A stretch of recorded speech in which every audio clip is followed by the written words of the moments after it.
De la educación especial a la educación inclusiva.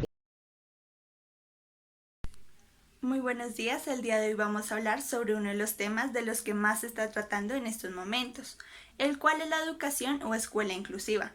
Pero para hablar mejor acerca de este importante tema, tenemos tres invitadas que nos hablarán más sobre ello. Así que empecemos, le damos un saludo a Natalie, quien desde pequeña fue diagnosticada con discapacidad intelectual. Ella nos va a contar un poco más sobre qué es la escuela inclusiva. Adelante, Natalie. Mi nombre es Natalie Villamil, vengo de un corregimiento cerca a la Sierra Nevada. Tengo una discapacidad intelectual, esta se caracteriza por limitaciones significativas en el funcionamiento intelectual y en la conducta adaptiva. Esta se presenta en mi lenguaje, en mi escritura, en la autoestima y en seguir reglas. Soy una persona de lento aprendizaje, con déficit en mi atención. Pues de una escuela inclusiva, ya que esta aborda y responde a la diversidad de las necesidades de los estudiantes, ya que el propósito de la escuela inclusiva es permitir que los docentes y los estudiantes se sientan cómodos y perciban el problema y así busquen una solución para que estas discapacidades no se presenten y de alguna manera poder solucionarlas.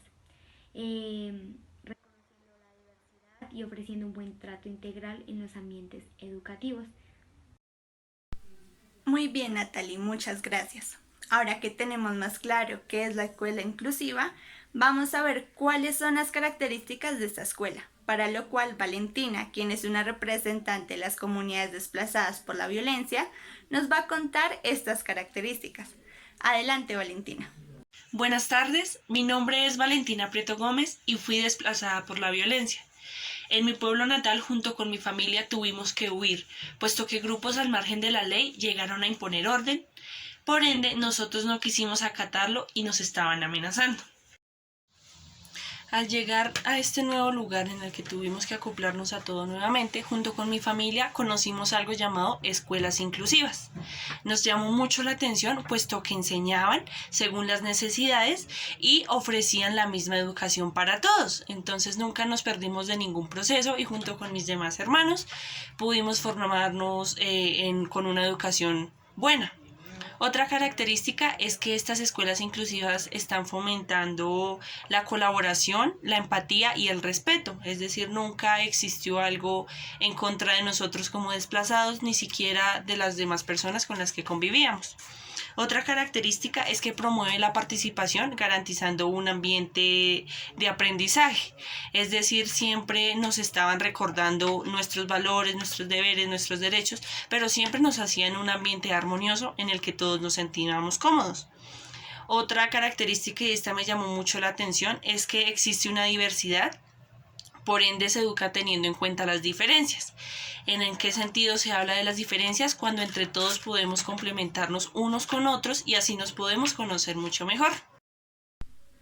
Ok, muchas gracias, Valentina. A continuación vamos a ver qué se entiende por educación especial, que es un concepto diferente al de la educación o escuela inclusiva que hemos venido trabajando. Para hablar de este tema, Camila, quien es representante de la comunidad indígena, quien además presenta una discapacidad visual debido a un accidente que sufrió, nos explica mejor en qué consiste la educación especial. Adelante, Camila, bienvenida. Muchas gracias por la invitación. Para mí es un privilegio estar aquí representando a mi comunidad. Como ya muchos escucharon, soy representante de una comunidad indígena. Tengo una discapacidad visual y por eso me parece importante hablar un poco de la educación especial, la cual tiene diferentes ramas y se derivan por diferentes tipos de discapacidades que quiero explicarles un poco para que tengan mayor claridad. Bueno, ustedes estarán preguntando qué es una discapacidad. Una discapacidad es una deficiencia física, psicológica o sensorial que viene de naturaleza permanente o temporal. Por lo tanto, dificulta a las personas ejercer ciertas actividades y por ello necesitan hacer parte de ciertos programas que estimulen el desarrollo del individuo. El primer tipo son las aptitudes sobresalientes y estas son esas personas que tienen capacidades o habilidades más desarrolladas en cuanto a los ámbitos tecnológicos, científicos, humanísticos y sociales. Por lo tanto, necesitan de espacios que les desarrollen y les estimulen estas habilidades para así satisfacer sus necesidades. En cuanto al autismo, es un trastorno generalizado que se evidencia dentro de las relaciones sociales.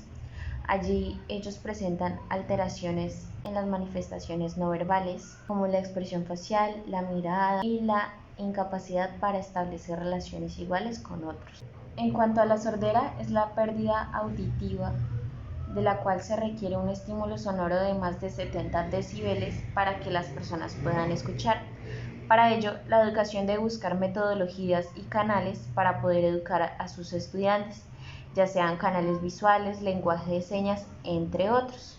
Por otro lado, tenemos la discapacidad intelectual. Esta se caracteriza por las limitaciones del funcionamiento intelectual.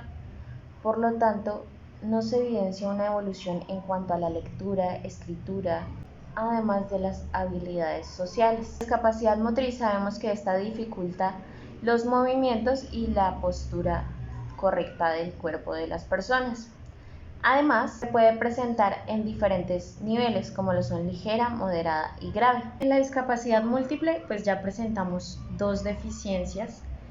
Por ejemplo, una persona que es sorda o ciega y esta necesita el apoyo para desarrollar mejor las habilidades de adaptabilidad. En cuanto al ámbito visual, presentamos dos tipos.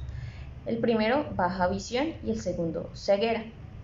El primero se caracteriza por un nivel visual que, a pesar de hacer uso de lentes, lupas y otros elementos, se le dificulta al individuo desarrollar ciertas actividades. Y en cuanto a la segunda, es la falta o pérdida de visión. Aún así, esta no impide el rendimiento intelectual de la persona. Para finalizar, tenemos los problemas de conducta, los cuales en los niños se caracterizan porque tienen factores incidentes como psicológicos o emocionales. Por lo tanto, las relaciones que sostienen con sus familias interceden dentro de su comportamiento en la institución. Es de vital importancia mantener un buen vínculo afectivo con los niños para poder desarrollar mejor al individuo. Ya para finalizar, sabemos que las instituciones educativas se han venido adaptando a los diferentes contextos, no solo socioculturales, económicos, sino también al tipo de población con discapacidad. Esto es algo muy importante, aún así no podemos dar por hecho que ya todos los niños reciben este tipo de educación, donde las metodologías se adaptan a sus necesidades. Por ello debemos seguir trabajando en pro de la educación infantil y el buen desarrollo de los niños. Por lo tanto, se deben preparar a los maestros para adaptarse a estos contextos y poder brindar un servicio de calidad, además de beneficiarse no solo profesionalmente, sino en el área personal.